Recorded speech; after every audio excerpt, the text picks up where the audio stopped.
Okay, welcome to our first meeting of 2025 for the Zoning Board of Appeals. We will call this meeting to order. Jackie, a roll call, please. Long, Coopy. Here. Fair. Here. Maxley. Here. McClanahan. Here. Baldwin. Here. Miller. Here. Chairman Leslie. Here. Thank you. Explanation of our procedures. The zoning board conducts a public hearing to take sworn or affirmed testimony from all interested parties, both supporters and objectors, for each case that appears before this board tonight. This is the only opportunity you will have to present testimony in opposition or support of the petitions. Only those interested parties that have submitted notice 24 hours prior to tonight's meeting are allowed to cross-examine the petitioner, and this is an opportunity to only question the petitioner, not to make statements or offer personal testimony. Upon final questioning, the interested parties may then make their closing statements. Others appearing here tonight and wishing to speak before this board must fill out a form located on the table in the back of the room and turn it in to Jackie or Melissa, and you are allowed to make statements only, and you cannot ask questions. Groups that oppose a petitioner's request are asked to appoint a spokesperson to speak for the group in order to avoid repetitious testimony and save time. Repetitious and off-the-subject testimony may be ruled out of order. Please refrain from repeating and be as factual as possible. You need to know and understand that this hearing is being video recorded, and the recording will be available on the county website. Now, following the testimonial portion of the public hearing, the zoning board will enter into deliberations where they make a finding of fact based upon a variety of different considerations. The board is not bound by strict rules of evidence, and it may exclude irrelevant, immaterial, incompetent, or repetitious testimony. The zoning board does consider the following when we deliberate on all cases. 1, the county zoning ordinances. 2, the county comprehensive plan. 3, the county land use plan. 4, local municipalities comprehensive plans. 5, the public benefit. And 6, the best interest of the county. Now, for Class B variances and special use requests, the zoning board has final authority on those cases unless there is a lack of 4 concurring votes. For a Class A variance, special use, rezoning, and code amendments, the zoning board makes a recommendation to the county board, and the county board meets on the 4th Wednesday of the month. For those Class A variances, special use, rezoning, and code amendments, the Land Use Committee will also review those cases and make a recommendation to the county board. And the Land Use Committee meets the 2nd Tuesday of every month. For Class A variances, special use, rezoning, and code amendments, the county board has final authority on those cases. Okay, introductions tonight. I'm Chairman Dwayne Lesson. Jackie is our Community Development Administrator, and Matt is our Assistant State's Attorney. And Ray from Tri-County Planning will introduce our new Tri-County Planner for tonight. Yeah, it's my pleasure to introduce Adam Crutcher. We recruited him from the mountains of Idaho, if you can believe that. And so he has joined us. He's joined us mid-November, but I've been talking to him a lot longer than that. But anyway, I'll let Adam. It's really our pleasure to have someone with his kind of background and experience, and I'll let Adam give a little bit of background on your experiences here. Nice to meet you all. I grew up in Seattle, Washington, and went to college for urban planning up in Bellingham, Washington, at Western Washington University. The past 3 years I've been in Ketchum, Idaho, which is a mountain resort town in south central Idaho, working as a planner for the city there. Worked on a variety of applications, whether they be conditional use permits, floodplain development, planning and developments. So pretty much any permit that we had, I reviewed there. And yeah, I've been starting here for the last month and a half or so, so excited to be here. Welcome. And then Melissa is our deputy administrator, and the first row here is the zoning board members, and in the second row is the land use committee members. Does anyone have any questions before we start? Okay, now is the time for public comment on any matters not listed on tonight's agenda. Does anyone have any public comments on matters that are not listed on tonight's agenda?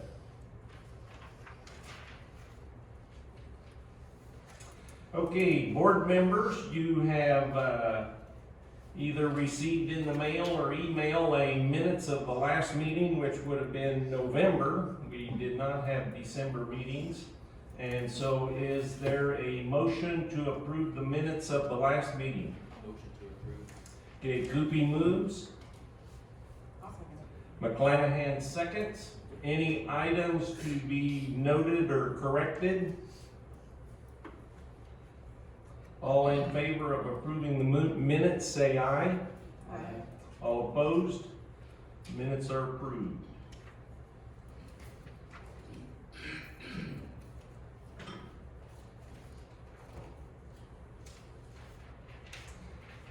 Okay, our first case tonight is a rezoning case. So this is a Class A case, and so only county board has final authority on this case.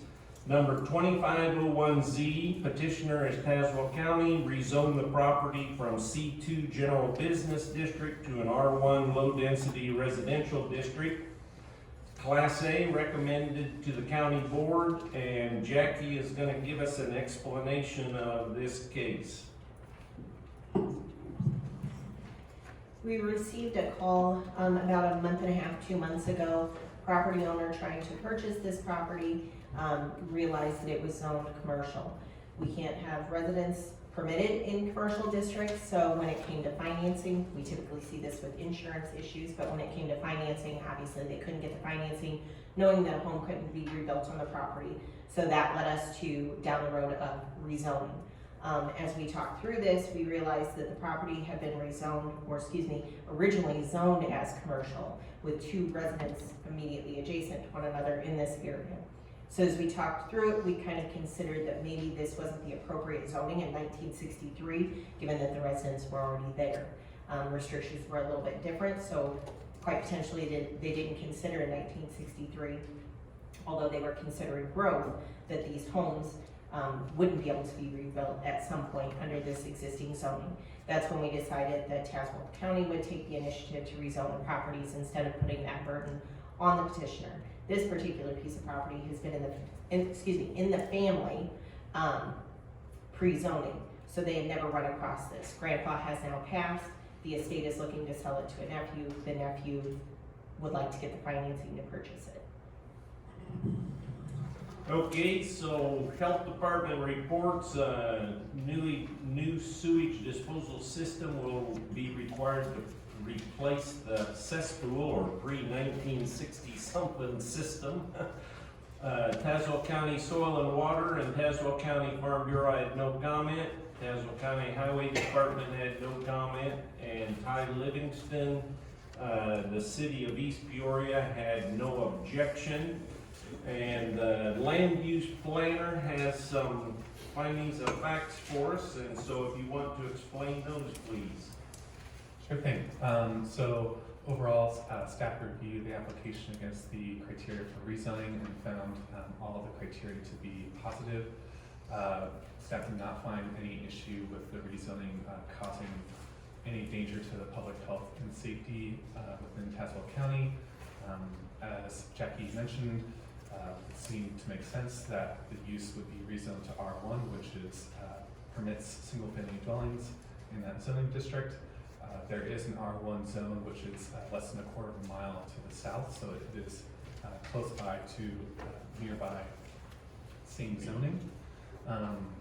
As was mentioned, this is within 1.5 miles of East Peoria and Morton. Staff did review their comprehensive plans and did not find any discussion about the future growth or designation of this property in either of those municipalities' comprehensive plans. And then looking at the comprehensive plan, staff did find there to be support for rezoning as there hasn't been any conflict between this land use and commercial properties to the south or industrial properties to the west.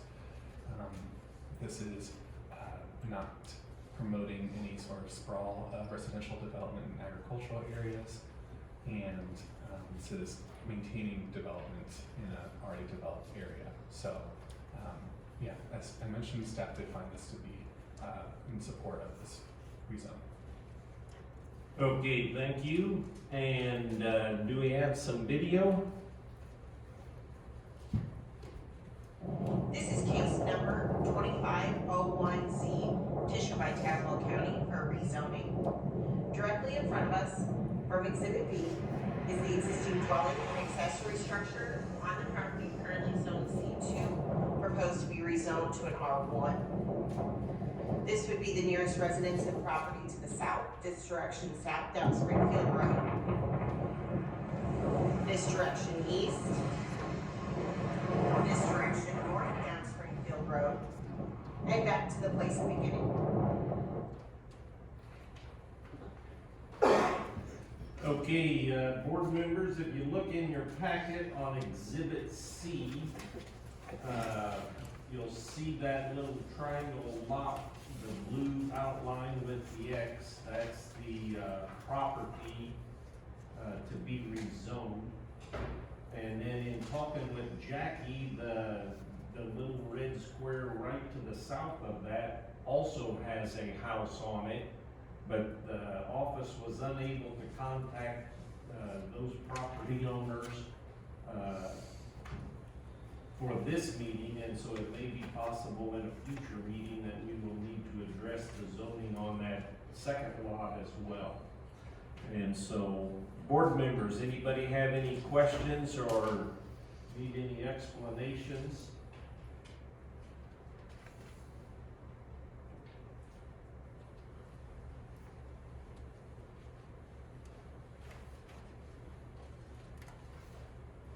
Land use?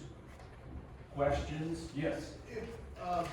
If that was mistakenly done, the houses were already there, both of those houses. If that was done mistakenly, why couldn't we just make that residential as well, so those people don't have to come back in the future if they have an issue? The southern lot, If it was done in mistake, you know, yeah, we don't know the details on that one. We know this one was pre-69, and I'm not sure they looked up the details on the second house. and there's a possibility it could have gone through commercial money.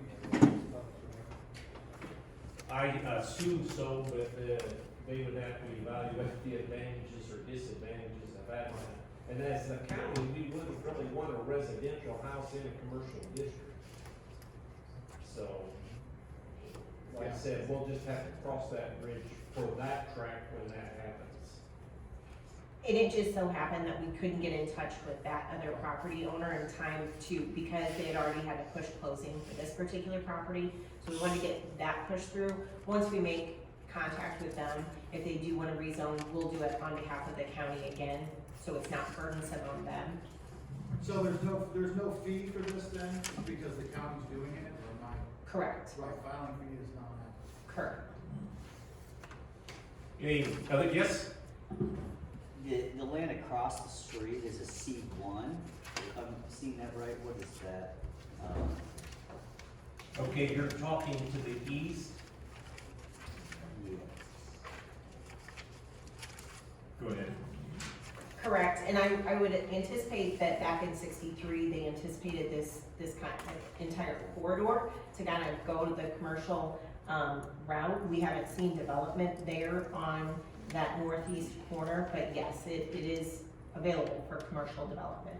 So that is commercial. Correct. Yes, I may be skipping ahead, but if you go to the. okay, yeah, pull a microphone up to you. Oh, sorry. Yep.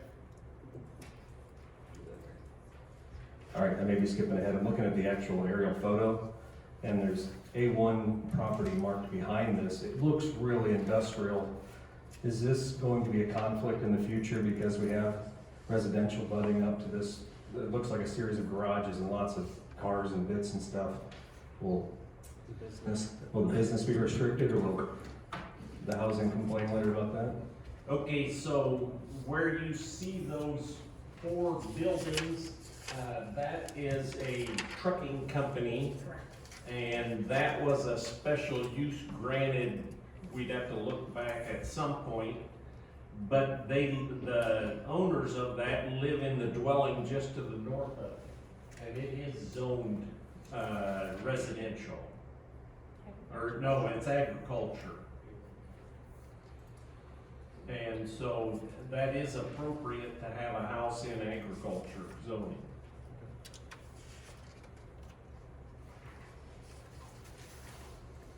Okay, other questions, board members, land use?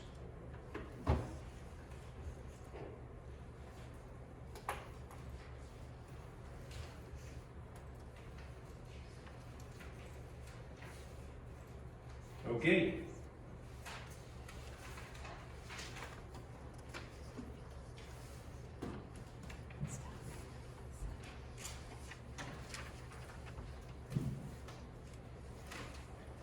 Okay, our second case tonight is 2502S. The petitioner is the Marine Corps League, requesting an expansion of an existing special use to approve, as approved in case number 1139S on October 4th of 2011, and also case number 1952S on November 5th, 2019, to allow an addition, restrooms and storage to an existing accessory structure utilized as a banquet facility to host special events in an A1 Ag Preservation District.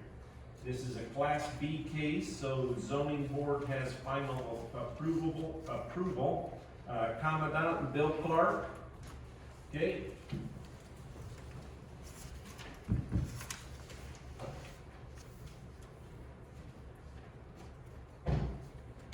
Name and address for the record, please. My name's William Clark. I live at 308 Linden Street here in Pekin. And you hereby swear or affirm to tell the truth, the whole truth, and nothing but the truth, so help you God? Yes, sir, I do.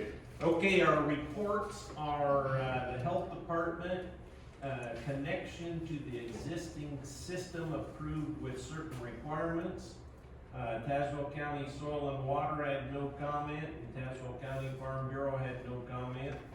Dan Parr, the Tazewell County Highway Department, had no comment, and Ron Hawkins, the Cincinnati Township Road Commissioner, had no objections, as well as Nick McQuett, the City of Beacon, had no objections. And so our land use planner has some findings of facts for us, if you want to review those. Yes, this site is been approved via 2 special use cases previously in 2011 and 2019 to allow for the banquet facility. As mentioned before, this is for an addition for a 550 square foot restroom and storage. As such, staff doesn't see that this would increase the intensity of the use, thereby causing any conflicts with neighboring properties or uses in the area. There's no issues with the zoning ordinance, as the addition is on the interior side of the existing building, so there's no concerns with setbacks there, and it meets the height requirements. As such, staff finds staff would support the special use permit for this addition. Okay, thank you. Jackie, Melissa, we got some video? This is case number 2502S, petition by the Pekin Marine Corps League for an expansion of an existing special use. From Exhibit A, this direction is north. Directly in front of us is what is indicated as the event building, to the west of which would be the proposed addition to contain restrooms and additional storage. To the rear of the property are the additional tiki bar and stage. This is the existing main building for dining and a bar area. This direction is west down Garmin Road. This direction is south. This direction east down Garmin Road. And back to the place of beginning. Okay, thank you. Okay, Mr. Clark, why don't you explain your request tonight? Have I got a time limit on this? Nope. I'll try to keep it under 30 minutes then. Be patient, please. Again, my name's William Clark. I'm the Commandant of the Pekin Marine Corps League Detachment, as shown there down on Garmin Road, just west of the Wagon Cellar Road intersection. Each of you should have our location and property layout information in front of you, so I will not recover those details. A little bit of history about the Marine Corps League. There are 41 Marine Corps League detachments in the state of Illinois, representing over 76,000 members, including active duty reserve and honorably discharged Marines. Now, we are proud of what we have accomplished down there to date. As such, we have been invited to host the 250th birthday celebration of the United States Marine Corps for the Central Illinois District of the Marine Corps League. Now, whether we can get the manpower to pull that off or not remains to be seen, but nevertheless, with the facility that we have been honored to have been asked to do that in the first place. I came before this board in November of 2019 and asked for your consideration in rezoning the building in question that we call our event building, because it was originally constructed to house equipment from our old quarters located about a half mile to the north off of Wagon Cellar Road, while our new quarters on Garmin Road were being constructed. That petition was granted, and since then we have been fortunate to host events in this building on a continual basis on an average of twice a month. The one drawback is this building does not have water in it, therefore it does not have restrooms. You'll notice on your drawing marked Exhibit D on the east side of the property is the building in question. We propose to add restrooms to the west side of this building. Now, these are restroom facilities only. There are no kitchen facilities being planned for this. Our event building has an occupancy limit of 100 people. We only provide seating for 95 to encourage compliance. Also, if we were to exceed that 100-person limit, we would be required by the NFPA to install a sprinkler system, and that's a cost we're not ready to take on right now.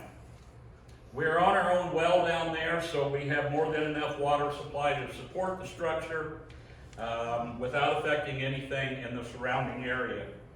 There was foresight when this was originally installed to put a tap on that main line to run water into the building should the want ever arise.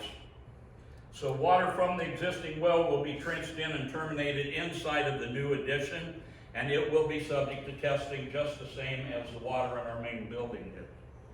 We're also on a septic system down there that's large enough to accommodate any increased flow. Sewage lines will be trenched in as well and tied into the existing sewer line on the west side of the property that feeds the septic tank system. In a previous conversation with Tazewell County Health Department, it was determined that this was very feasible. We do rent from March through November a porta potty located outside of this building. Now, that cost takes us over $100 a month to maintain that. We don't intend to increase the total occupancy of the property. The total occupancy for the property at any one given time is 110, and that's based on the size of the septic system. We have in the past supplied extra porta potties and portable hand wash stations should the need arise, and that will continue on an as-needed basis. Adding restrooms to this building will save us over $900 a year. We've had several groups approach us in the past about renting our facility, but when they discovered that they were going to have to use that porta potty or go up to the main building to use the facilities there in the middle of January, they changed their mind, moved on to other venues, and we lost the income. Revenue from this building allows us to donate to several other organizations in the area, such as Honor Flight, TAPS, Bikers for Tatas, as well as Easter Seals, Muscular Dystrophy, as well as local and national veterans organizations. In 2024 alone, we were able to donate over $5,000 to these organizations alone. We feel that adding restrooms to this building, we will increase its usage and hopefully would be able to at least double that amount in the future. We realized that this was going to be an expensive project. We were not ready to go into debt for this. So for the last 4 years, we have conducted fundraisers, as well as sizable monetary donations from private individuals, and we are finally financially able to pursue this goal. The licensed general contractor that we have selected is Eagstee Construction, pardon me if I pronounced that wrong, out of Morton. All work will be performed by local licensed contractors, and all building codes will be strictly followed. The current building as is meets ADA requirements, and the plans as drawn for the addition will be ADA compliant as well. All life safety issues will be addressed in this project, such as door swing, emergency lighting, signage, etc. I don't think that I have missed anything, but I thank you for your consideration, and I look forward to working with you again. I'll be glad to answer any questions or concerns that you might have. Okay, when you have outdoor activities at the stage and tiki bar, will they also be able to access this restroom from the outside? Yes, sir. The plans as drawn have a door on the outside, so they'll be able to access that, not only for those type of events, but for emergency exit from the main building as well. Okay. Board members, questions?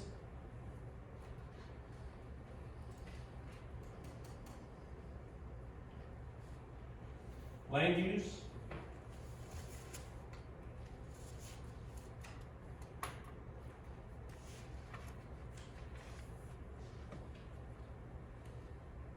Okay, yes, it looks like you've done a good work with planning, and you're working with the health department to make sure your connections to your sewer system, your septic system, and Yes. everything, and your contractor will work with you on that as well. Yes, that's one reason we signed with this contractor, because he was very cognizant of what needs to happen to make all of this work. Okay, last chance for questions.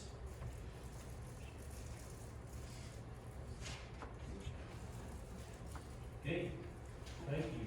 You're excused.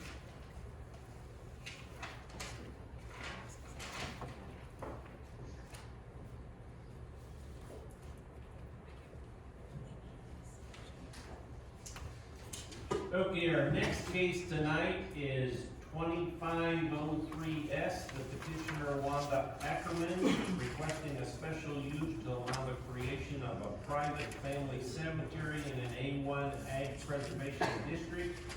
This is a Class B case, so the zoning board has approval. John Ackerman.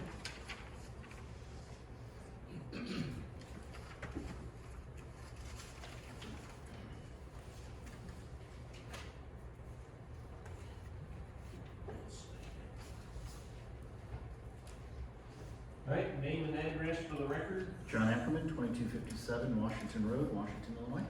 and you hereby swear or affirm to tell the truth, the whole truth, and nothing but the truth, so help you God. Yes, sir. Okay, reports health department.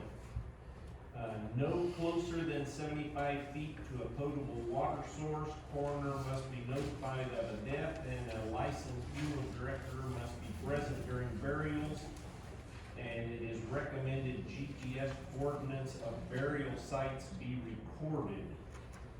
Tazewell County Soil and Water recommends approval. Tazewell County Farm Bureau, the Tazewell County Highway Department, and Deer Creek Township Road Commissioner all had no comments, and the Village of Deer Creek had no comments. This is a special use, so the land use has some findings of facts, and so if you want to go over those, please. Alright, so, as was stated, this is for a request to offer a private family cemetery at the property directly south of 31940 US Route 150. The proposal is to utilize 1/10 of an acre of the property in the southeast corner for up to 50 plots with 10 to 15 anticipated at this time. Staff found that the cemetery will most likely not cause harm to existing uses in the area, but did have a few criteria that found to be negative and warranted board discussion. So the first one being, is the use consistent with the county's comprehensive land use plan? Staff found that to be negative, as the Tazewell County Comprehensive Plan does state that appropriate areas for agricultural land are protected to allow for agricultural activities to continue. The entirety of this property contains soils productivity index of greater than 125, indicating quality agricultural land, and the proposal does look to convert this agricultural land to a different use. So staff did find that that use to not be in conformance with that comprehensive plan standard. Looking down, there were a couple criteria which address access roads or minimizing traffic congestion, ingress and egress. The proposed application doesn't have any on-site parking proposed, and so therefore it is assumed that vehicles that are visiting the cemetery will either park on the road or on the shoulder, which is currently unimproved. And so if there are visitors to the site or family gatherings, staff did find there to be potential for a negative impact on vehicular safety on the road there. So staff did find that to be a negative in that case. And so those were the two items that staff did not find the application to be in conformance with, and believe that the board should discuss those items, and therefore staff does recommend denial of this application for those reasons. Okay, thank you. Some video, please. Due to the wind, there's no sound on this video. There's no sound. You wouldn't hear anything I was saying.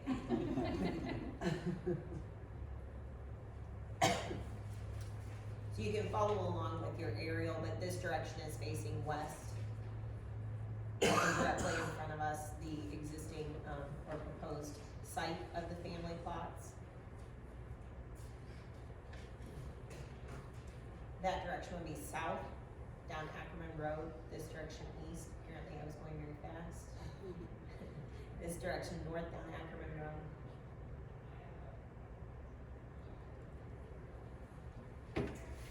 Okay, thank you.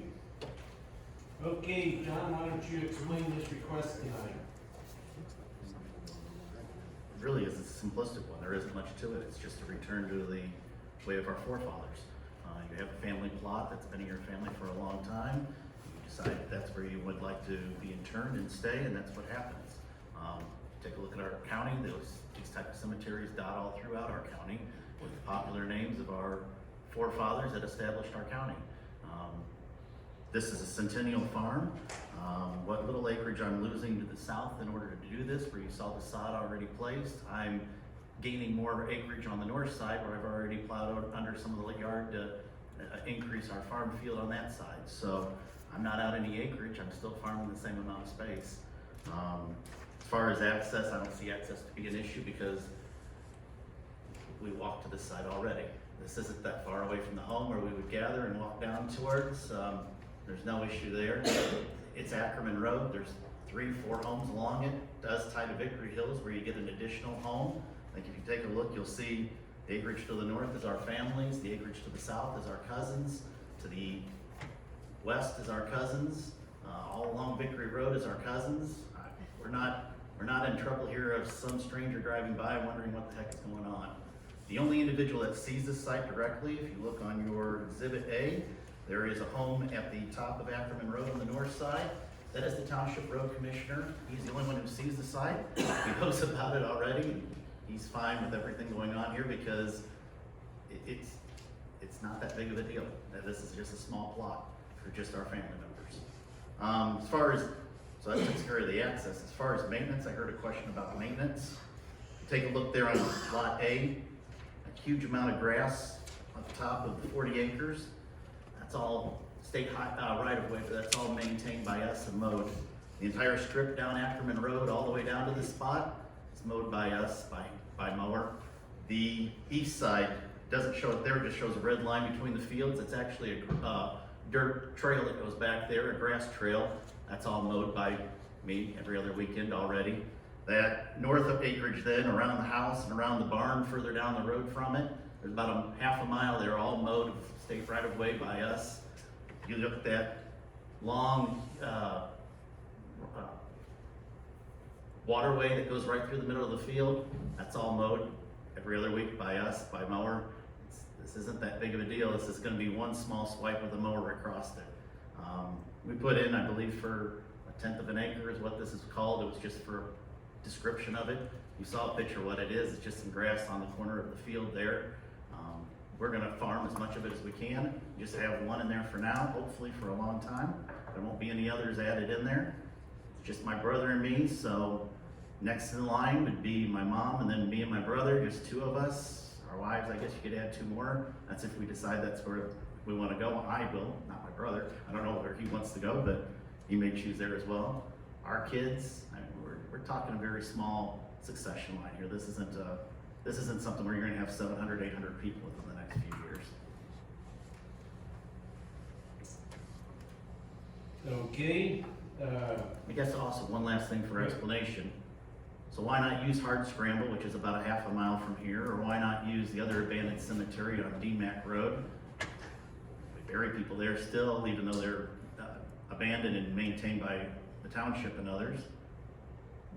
Because that's the point. They're being maintained by others now, but who knows into the future. This is our centennial farm. It's gonna be in our family. That's where we wanna be and that's where we wanna maintain it. As far as how we'll care for it, trust me, it's gonna be taken care of because we take care of the right of way all the way around it. We're gonna take care of right of way that well. We're gonna take care of where our loved ones are buried. okay, it's indicated to utilize approximately 1/10 of an acre of ground for private family cemetery, sized appropriately for up to 50 plots. Can you get 50 plots on 1/10 of an acre? Based on the square footage that's there, you could, but the setbacks, it might be reduced, and that's why John is only asking for like 10 to 15 plots in this area. Okay, 10 to 15 anticipated. And again, we're gonna farm the rest of, we're gonna farm it all until people start being placed there. Oh, so the little grass triangle that we saw, That's it. it will expand if other people are placed there. Until there's a need, why not keep farming?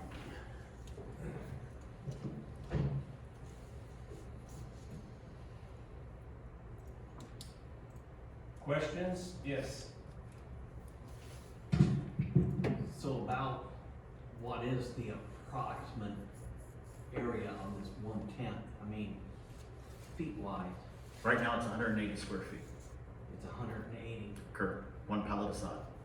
okay? 10th of an acre would be 4,356 square feet. No, Okay. that's 1 acre. It's 40, oh, And yeah. that'd be 43 by 6. So 10 would be 4,356 square feet. So like a 66 by 66. Okay. So is there somebody buried there now?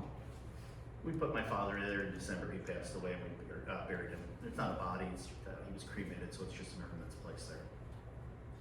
There's no headstone or anything like that yet until after this is taken care of. Setbacks were all met and all that. I'd already looked that over and made sure that all those precautions were taken.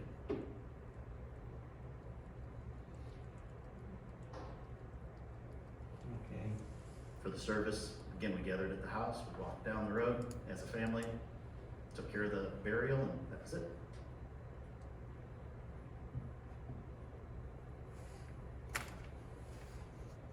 Other questions, board members?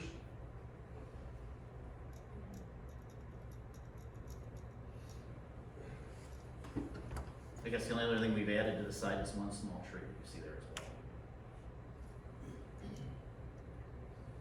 Got a question? Yeah, just a minute.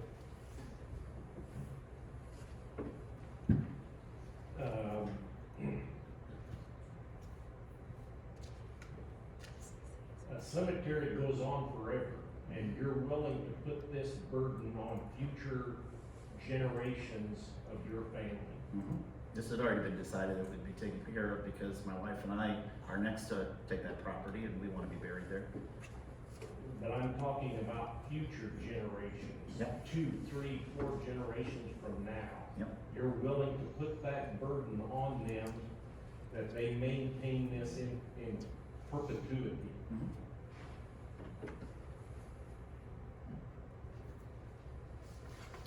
This is the newer of our farms. This is over 100 years old already, 100 years this year. We ain't going to. You,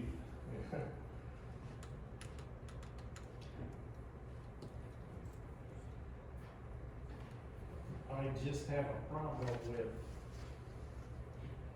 zoning being used to put that kind of burden on future generations when none of us know what's gonna happen in the future.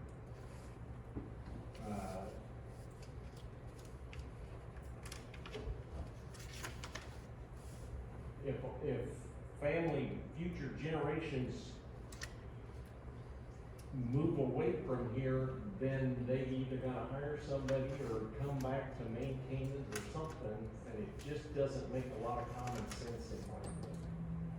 If I go to Hard Scramble, the neighbor across the road is kind enough to maintain that cemetery now because the township doesn't maintain it.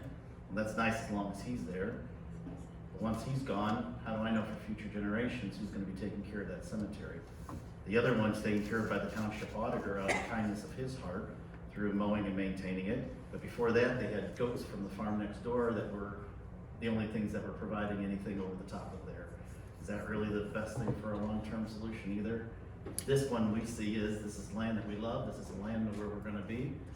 This is something we can maintain with some pride. But in the examples that you just gave, we can assume those family members moved away or dissipated or something. And again, someone else is having to take care of it. You cannot guarantee us that somebody from your family will be around in future generations to take care of this. I guess to that point, you're right. Mausoleum in Peoria that was just built, what was that, 20 years ago, was abandoned within 5 years. So you're right, you never know anywhere how that's gonna be done. Right, and so, Putting a higher burden on a property owner wanting it on their home rather than in the hands of a stranger, I think. what's gonna happen if this, and you're gonna tell me it's never gonna happen, but you can't say that. If this farm is sold, right now, this cemetery is attached to this farm. And whoever buys the farm next is not gonna wanna buy the cemetery. And Well, it's one and the same plot, they're not separated. So the cemetery goes. so you're willing to, for us to put a restriction on it that it can never be separated from that farm ground? Well, if to separate it, they'd have to come get permission from you. This is a special use, this isn't a rezoning. Right, but it just seems like it's a can of worms in the future. Okay, we got some other questions. I just wanna say that I'm with Dwayne on this. This is for eternity. I mean, who's gonna maintain it? Where is it gonna go? I think the Roths are still taking care of Roths, aren't they? And I know of some cemeteries that have been farmed over. Not legal, but I know of some around the county that have had that done to them. Okay, I can't believe that you gotta get a special use permit to have such a sacred thing on your land. You own the land, John, you and your family? Yes. You maintain that land? Like I You told pay you, not taxes only that, on but it? the state right away No too. one can go on there unless you give them permission. Yes. And for us to sit here and talk about what might happen 50, 75 years, you shouldn't be asking the government to allow you to do that. This is a sacred decision by the family. That land doesn't belong to anyone but you. Okay? And I don't get to vote, but that's what I'm saying. We have seen horrible cemeteries. In disarray, beats, everything. This is the problem we do things. And it's too bad everybody. So I hope you get this passed. yes. Well, I didn't know you could just bury people anywhere and not be in a cemetery. There is no state law that surrounds this, and it's, in ag districts, it's up to the rights of the individual. The county has a special requirement for a special use only, but there is no state law that oversees that. Well, I wouldn't have as much of a problem if it was just squared off for the whole 1/10 of an acre and designated a cemetery instead of part of the field. I don't really agree with you farming it just as it is. If it was squared off and a place for cars to park on it and an access to it, I'd be a little bit more favorable to it.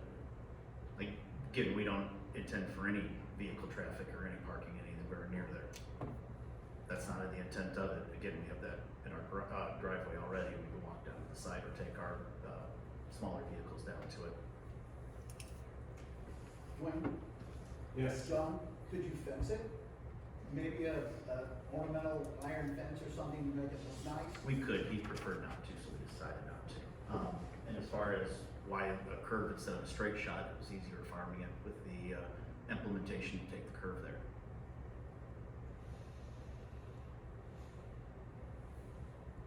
I have a question. Yes, so I agree with him that it is your land. However, are there rules, if you are granted this, that perhaps you said your father's cremated and already there, going forward, rules such as following burial rules? I'm not sure about that. Like if future burials were the body and that you have to follow, if it will proceed My wife and I as a- don't want to be cremated, so my wife and I would be buried as a body. Okay, but I'm asking, like, that would be your preference in the future.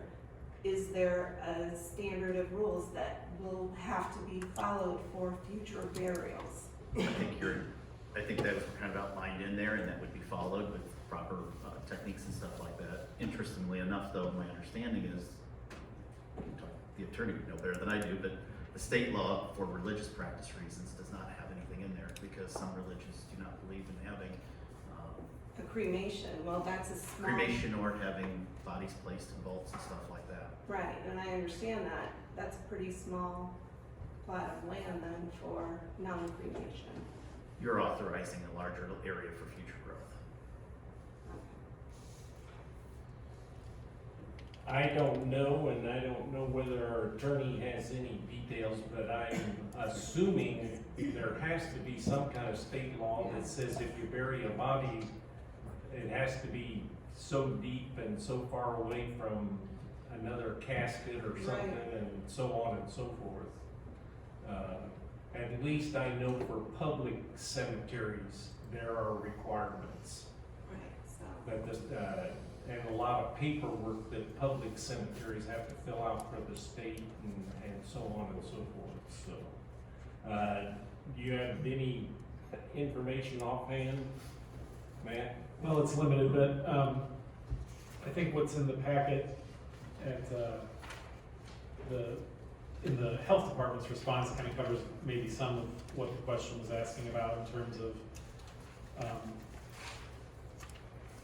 setbacks from potable water, and I would presume that the presence of the funeral director is because they expect the funeral director to take other required steps with regard to the burial and things like that. As this discussion's been going on, I've been trying to research things as best I can from here, but if you want more details, I'm not gonna be able to provide that right this second as to what exactly, what any regulations might be at the state level. I have no reason to disbelieve Mr. Ackerman when he says there's not anything, but I can't say it's an issue I'm very familiar with. Okay? Yes? First off, I guess I would say that, Mark's comments about, it being your land, and, I understand as well, very, sentimental thing, to, especially with Dad's passing, very recent, so sorry for your loss, John. I don't know if I was aware of that, but, my question was specific just of when. I know I've driven by cemeteries all over the state, different points in small communities, but is there a last time that we've approved one as a private use? Is that typical? Has it been a while? I can jump in there. I did look in past records, and there have been 4 special use cases for cemeteries in the past, let's say, 25 years that have come forward. 2 of those were for private cemetery in an R1 zoning district. Those were both denied due to it being incompatible with being in a neighborhood. The other 2, which are more recent, and I believe around early 2010s, were for cemeteries adjacent to churches. So those weren't private cemeteries. So those are the only 4 instances that I'm aware of in researching. If I could, Yes. just returning to the points at hand, you have 3 negatives. The one is concerned about the fact that this is ag land and the future use of it as ag land. Your comments actually tie to that. This would be tying the family to the land, which is how we've already been established there. It is family land, it's going to be family land, and we'll continue to have an attachment to that land. The other negative involved vehicle access. For the reasons I've already detailed, that's not a concern here for vehicle issue, for vehicle traffic or vehicle accessibility, because we'll already be parking at the house and walking down, or taking smaller access vehicles down there. Nothing that would obstruct traffic along the road, which is why, like I mentioned, the road commissioner who lives within eyesight of this didn't have an issue with it, because he knows the road, he knows the area. So your only negatives on here, I don't see as negatives. I would ask that you guys approve it, because like I said, the one last thing standing is, you realize this will tie you to the land? Yes, we do realize that this will tie us to the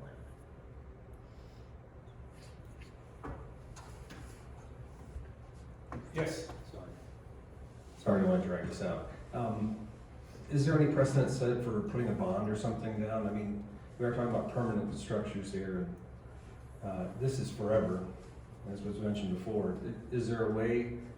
I lived out by Circleville, and the Circleville Cemetery is just a dreadful little thing with weeds all over. Nobody maintains it.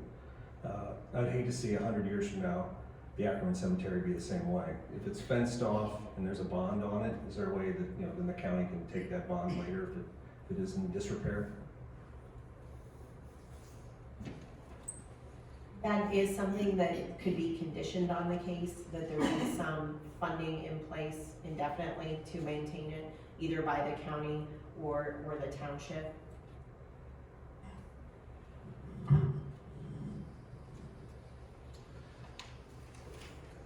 Okay, that brings up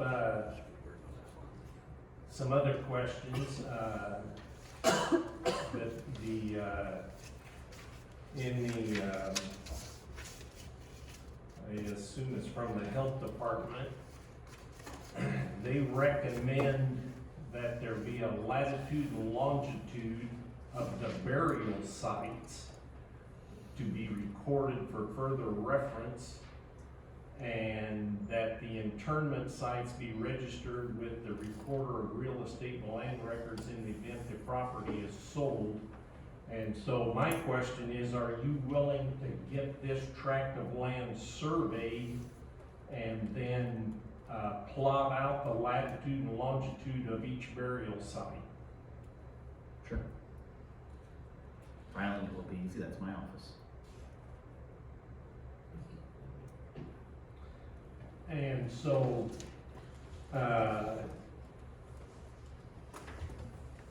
you would survey the whole 1 acre. Tenth of an acre. And I don't know if we Or need to do tenth of an that. acre, yeah, I think we'd for survey it. 4,300 whatever square feet. I think we'd survey it as we need it. The funeral director already placed the latitude and longitude lines on it, so that's already taken care of as part of his process. Okay, As far what do you as- mean survey it as we need it? With 180 square feet that are already done, we can survey that and document it and track it. If there's anything future going out, I mean, for Pete's sakes, for the 180 square feet, that'll take care of the 10 people that was already mentioned on there. Anything beyond that in the next 75 years, we can track that out further as it grows.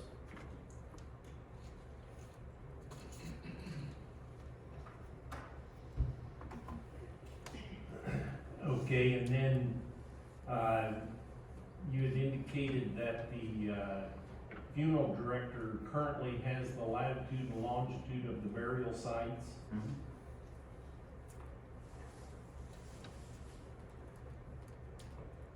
Okay, it says the internment site be registered with the recorder of real estate and land records. That would be the recorder of deeds office, and that would just be filing. Okay, so currently, is that recorded at the, at your office? It's not, but if you'd like it to be, because there's no requirement for that, so I mean, if you'd like it to be though, that's not an issue. Okay. There'd been a question or indicated, about a fence. How would you feel about fencing this property? Again, as I said, we'd be against a fence, because there's no need for that would actually cause more maintenance problems than it would benefit the site.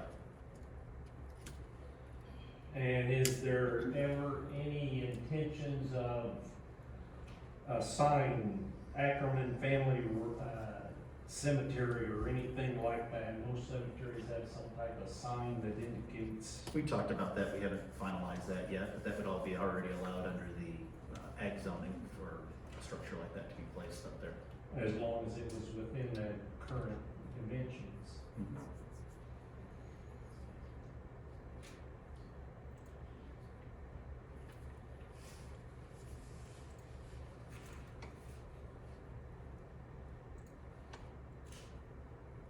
And it's not within any floodplain, Nope, even though there's that waterway to the south? no, that's all flat good. And how can we put a condition on this that you're gonna guarantee that it's gonna be maintained in forever?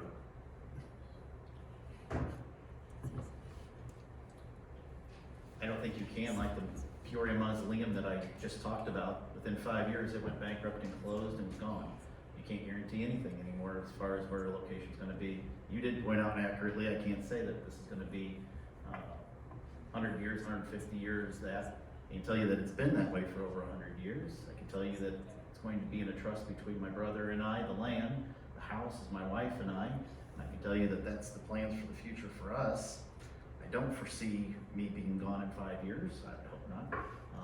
But you know, you just can't guarantee that either. So, but I can tell you that there's a long lineage attached to this land of our family, cousins just to the south of it, cousins to the north of it. I just don't see a willingness to vacate something completely, especially after we've set this up.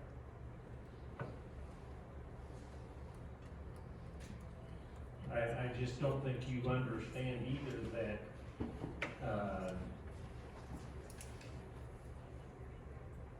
future generations, you know,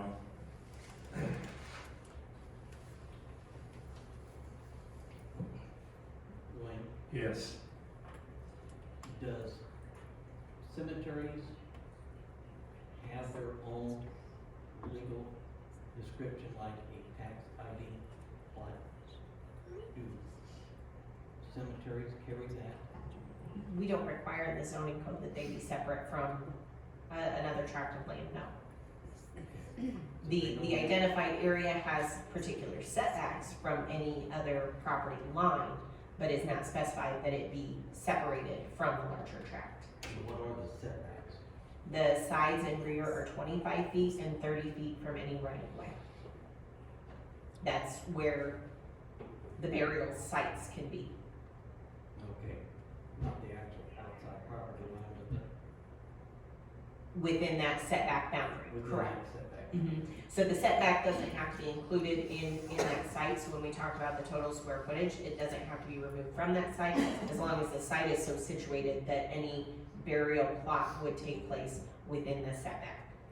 Okay, so do we know the exact setback from the road and stuff of this? I mean, has it been surveyed, or we know what all the setbacks is for this 1/10 of an acre? Our department doesn't survey properties, so it's up to the property owner to know where those lines are and ensure that they meet those setbacks. Okay, so, or, have you done that already? Yep, and it has. Okay. 30 feet's not that long, not that far from the road. It's No, not that large. sometimes this right of way is No. different. No. We've run into that before. Yep.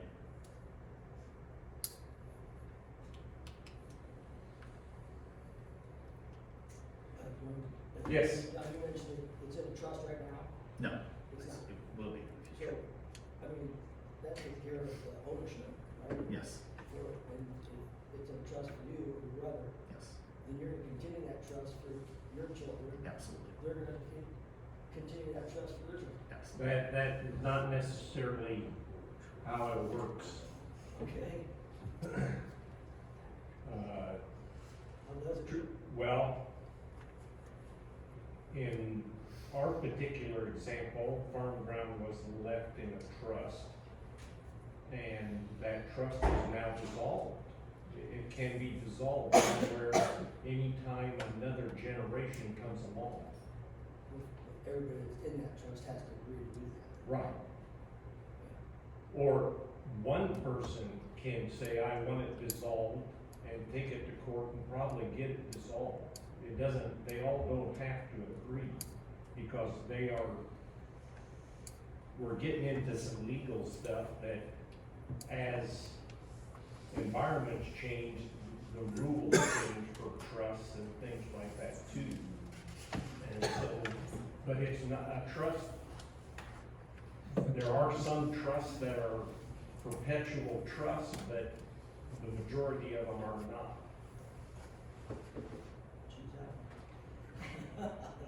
And so, in my situation, a previous generation put land into a trust, and now it's an anchor around my neck.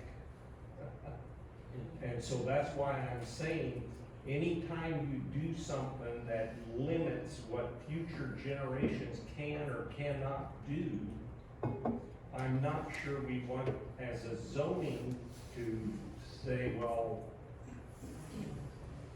that, you know, that's an acceptable practice. But you just said that it could be dissolved.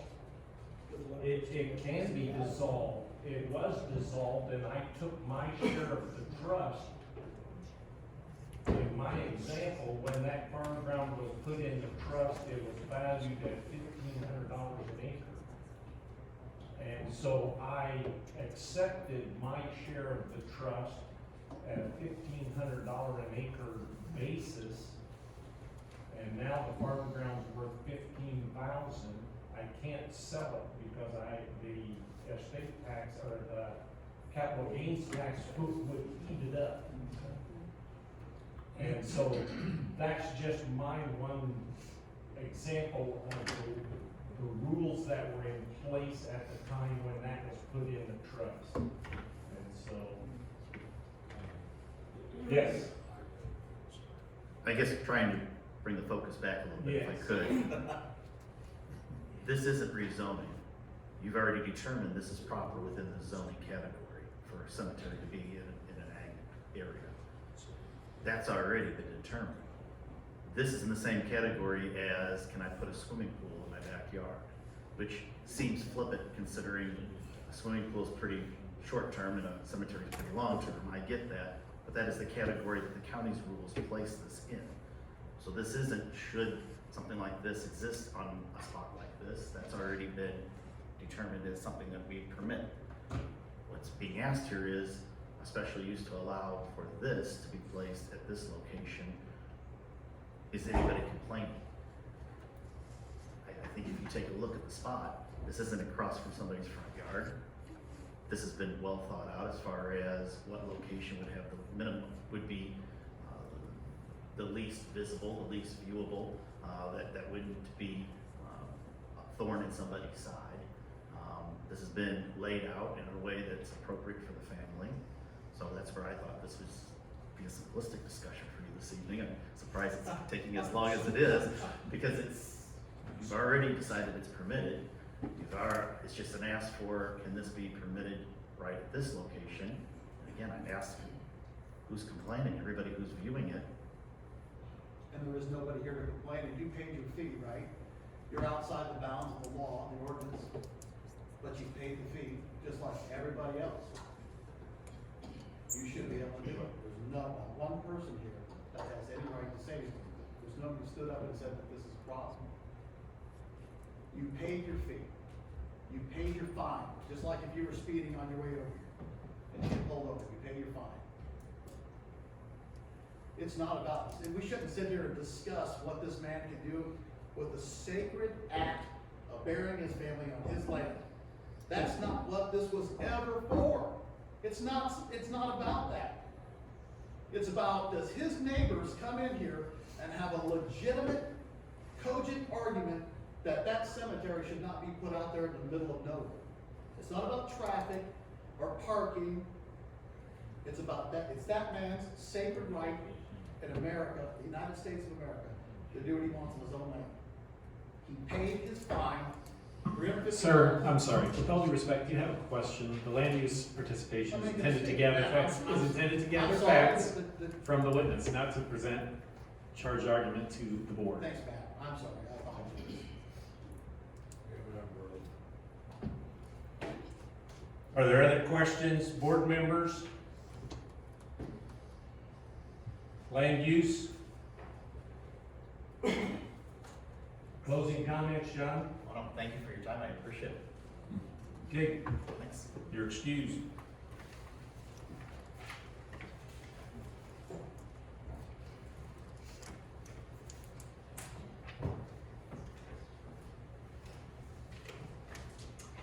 Okay, our next case is 2504B, Corey O'Donnell, requesting a variance to allow the construction of addition to a dwelling and attached garage and living room to be 34 feet from the center line of Wildwood Drive, which is 16 feet closer than what's allowed in an R1 low-density residential district.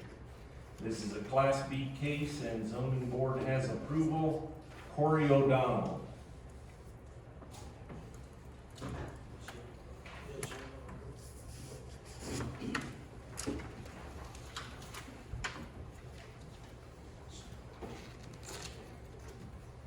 Name and address, please.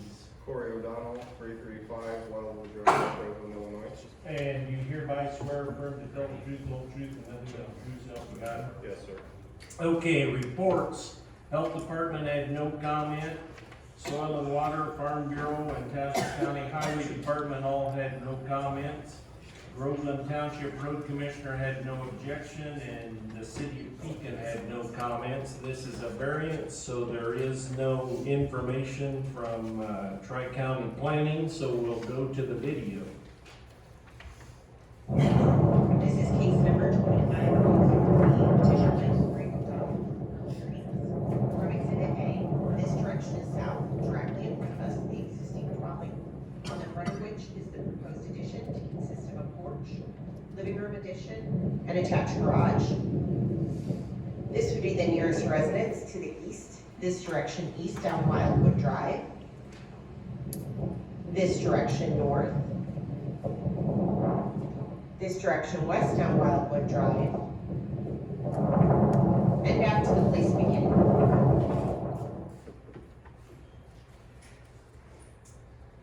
Okay, thank you. Corey, why don't you explain your request? So we're wanting to do a living room addition and a garage addition off the front of our house. With the current setbacks, we have, if we try to do just a garage and attach that to the house, that would cover our entry door to the house. If we keep it far enough away to keep using that entry door, it would cause water to come down the slope of our yard and pull up in between the two structures.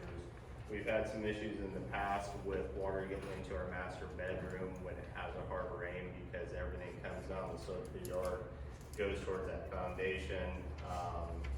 So our idea was to do a living room addition first and then the garage addition there also, to try to eliminate, bring the roof line out away from the foundation to keep the water flowing down toward the lake.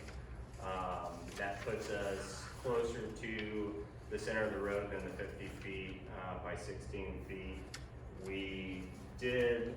I did do some research on some of the other houses in the neighborhood. We've got 7 just on our street up to our house that have garages within that 50-foot setback.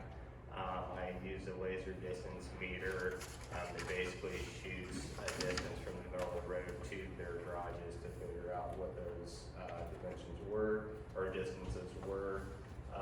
There was 2 garages within the last few years that got variances granted to be closer than that 50 feet. We don't see a reason why we shouldn't be able to do the same thing. It's not gonna obstruct the view of traffic as it goes by there. It won't be close enough to that. It won't inhibit anybody else from having air or light issues as far as that blocking any of that for the other neighbors. With the slope of our yard, and a lot of yards in that area on the lake side, there's a steep slope from the front of the roadway down to the lake. It makes it, we've got 8 step downs from the front to the back where the lane gets cut in just to make it flat because it is such a steep slope. And so it's hard to, with water coming down and in general with that slope, to do anything buildable, especially on the back of the house. So from the house towards the lake, there's a steeper slope than there is to the front. The way we were thinking, having that living room addition off of that front area would be the best way to do it with the garage. If we did that also, even though we'd be blocking that entry door, having that living room come out first, then the garage would meet right where you see the white car and the silver truck. We would have a porch that you can walk right from where those cars are at. Across that porch would be a deck, be a covered porch, and you could walk into the entry from that way after you get past the garage. It makes sense for us to have that garage right in that area. We've already got the parking there. We could turn that into a driveway to get into the garage. Where you see that brick wall in the front, our plan is to take that brick wall down completely, remove the trees there, and we've got it noted on there to do new parking spaces along the front of that roadway there. When we have, right now we've got 3 parking spots in the front, and then we've got that steep driveway going down to the shed that we have on the side. When we have people over, we've got 5 vehicles, just ourselves. And so parking gets to be an issue when you have people over. We haven't had any issues with people parking in the road and other neighbors complaining. We've had other neighbors that have had complaints against them for parking in the road. Everybody tries to stay on the road. If you go down Wildwood, it's not a wide street, there's no street lights to it, so it's hard to park a car there, and it's not really safe to park it there when people are coming in and out. And so our plan would be to have that additional parking for when family members or friends come over and be able to park in that area. Us have a driveway and actually be able to park mine and my wife's vehicles into that garage. When you know, when we do have people over, we try to pack them in there and then put our cars down in that driveway. A lot of times nobody wants to park in that driveway because it is so steep, and so as they're going down it, even if it's not bad weather, a lot of people don't feel comfortable pulling down there and back out. When it is bad weather, it's at about an hour and a half ordeal to shovel and salt that driveway to get any vehicles out. So I park my vehicles down there, do that every morning, get up 2 hours early to be able to pull it out after I clear that long sidewalk up to my wife's car and get her car out first. And so it seems sensible to us to do it this way to get more space in there for that living room. Right now our living room is about 13 feet by 13 feet. Having a couch and a love seat and a TV in there, it's pretty cramped. We'd like to turn that into the dining room, bring that living room out into a 19 by 24, do the garage on the end of that, and then add that covered porch around. Okay, so the only retaining wall that will be taken down is this right here in front with the Christmas decorations on the front of it? Yeah, so that's a 3-foot brick wall. And so that'll be taken down, and then we would do a retaining wall, basically 22 or so, 23 feet in across the front, and then make that concrete. And we've got a retaining wall right in front of those cars right now.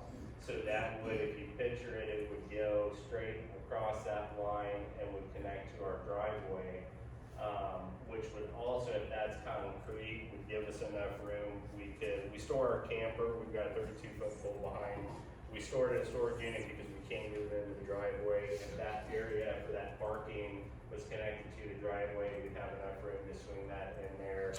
And at least be able to take it down there when we're doing our big trips and be able to load it, maintain it, do certain work on it. And then the foundation, so that retaining wall that's in front of the cars now would actually be foundation that Loaded Construction would put in for us. That would be the start of that garage, and then it would go to a full 8-foot basement, which would be underneath the living room, and that would be a storage area off of our master bedroom, so we'd be able to put a closet in there and then have a storage area for all of our stuff. So the house isn't super big, and we're constantly trying to build the shed in the driveway. We've got a small polyresin shed in the backyard. The garage that is on it, you can't tell on the left side where that driveway comes down, there's a 2-stall garage there. That has been taken up. We built a laundry room in there because we didn't have that. We built part of the master bathroom into that area too. The driveway is super hard to get down to get those cars in there. And the height of those, of the doors on the garage aren't tall enough for us to get 3 of our vehicles into that area anyway. And so we would like to possibly turn that into some storage and then underneath that living room to give us a little bit more. Okay. What's the distance from that retaining wall to the street? It's from the start of the curb, Yeah, about 2 feet. okay. Yeah, I mean, it's right on the road. Okay, so there's essentially when you have visitors, there's no way to parallel park there because they would be too far off, too much on the road. Exactly, yeah. Yeah, and they also, because we had, like my father-in-law came in, he pulled up against there and was parallel to that brick wall. The neighbor came over and said, hey, you know, we gotta get out of the driveways in the way. We pulled him down into the driveway there. I did talk to the road commissioner from Groveland, Mike Rosenthal, about, he came by the house and looked at what we were trying to do as far as having that additional parking spaces. He was for it because nobody really has parking spaces in that area, and it would create less issues for them as a road commissioner and what they have to do to treat those roads if there were more spaces for friends and family that came over or our own personal vehicles. Okay. Board members, questions? So the road right out there, how's that flat?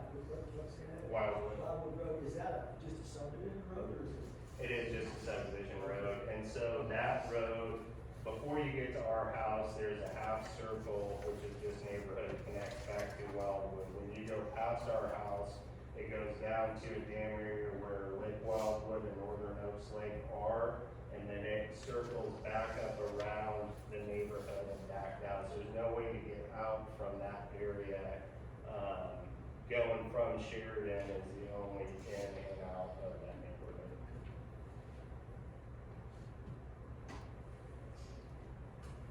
Other questions? Yes. Well, on exhibit B, it looks like the house right to the, I'd say the south over there, looks like it's a lot closer than, the way it's built, a lot closer to the center line of the road than what you're talking about. It is, and so that one, I believe, was 32 feet to the center of the road. And I'm not sure if that was the original build on it. And I'd assume, and I didn't even canvass the whole neighborhood, I just went, you know, the first house is up to our house. And the majority of them might have been an original build in the 70s. I do know of the two that got variances. One was 2 years ago, one was just a few months ago that got a variance for theirs. So newer ones that got the same thing to be closer than that. We don't have a ton of distance between the middle of that road and where the houses are themselves. And you need another variance if you're not gonna connect the garage to the house.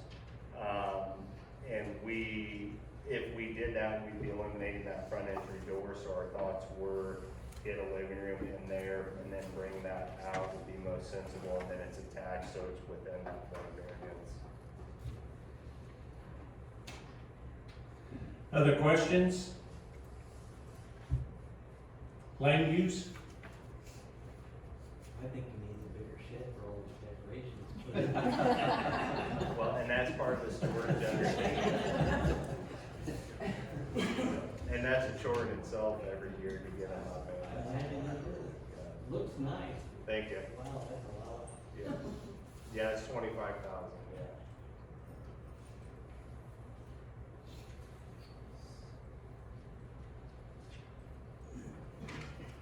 yeah. Okay,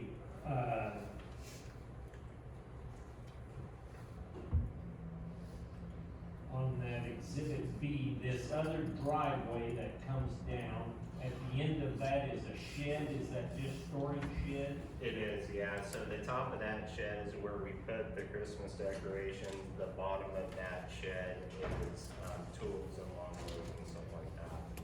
Okay, but I thought I understood you to say that at one time or something, oh, maybe the garage, you pulled into the house. Yeah, so it's underneath the kids' bedrooms, is how they had it set up originally. And you converted that to a laundry room and some other things. We did, yeah, so, Okay. yeah.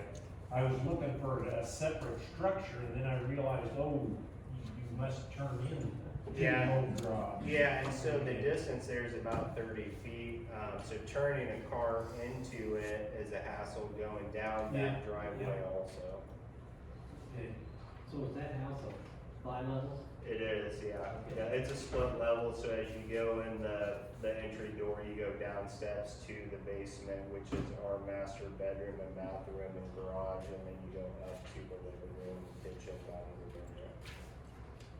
So did you completely eliminate the garage when you put in all the laundry room and stuff in, or? So we've got, that eliminated the use for one stall. The other stall has our fridge and deep freezer, and then we've got, storage shelving all the way down the side of that other stall for all the stuff that we don't have. So you really have no garage?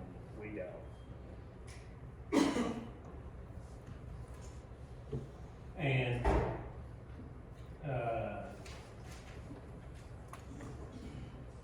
I'd have to do the math here, but the new garage, is it, a two-stall, or will it be big enough for a three-stall? It's a two-stall, so it's 24 wide, and then we've got it at about 20, it's 27 to the outside, yeah. And I've got a blueprint if you guys want to look at that, of what that structure's gonna look like.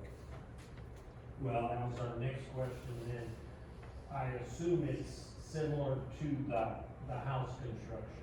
It's not gonna be like a Morton building or well, they have metal garages now also. Sure, and so it's going to be vinyl siding, asphalt roofing. Okay.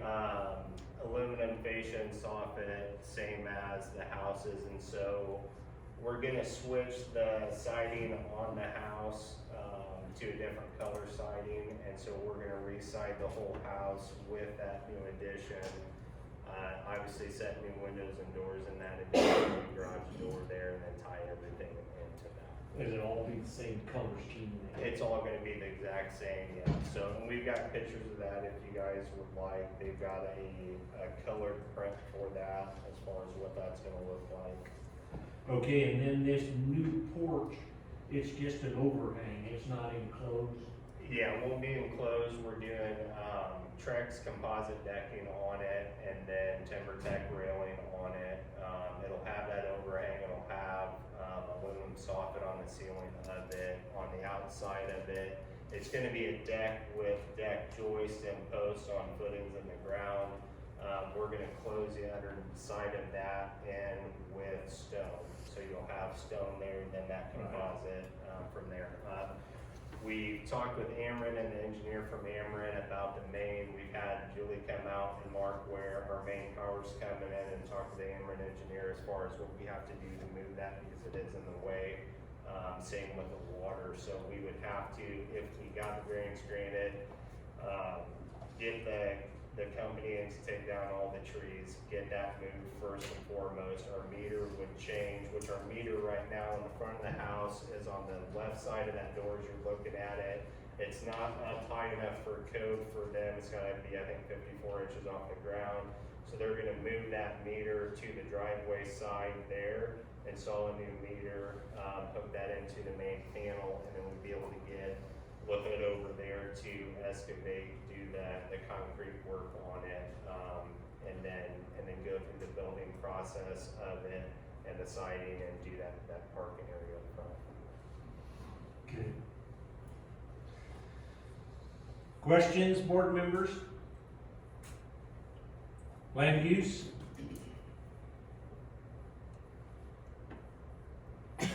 Okay. Any closing comments? I don't think so. Okay, thank you. Thank you for your You're time. excused. This is mine, that's yours. Okay, that concludes the cases for tonight. We're gonna take a short break and then we will come back and start deliberations.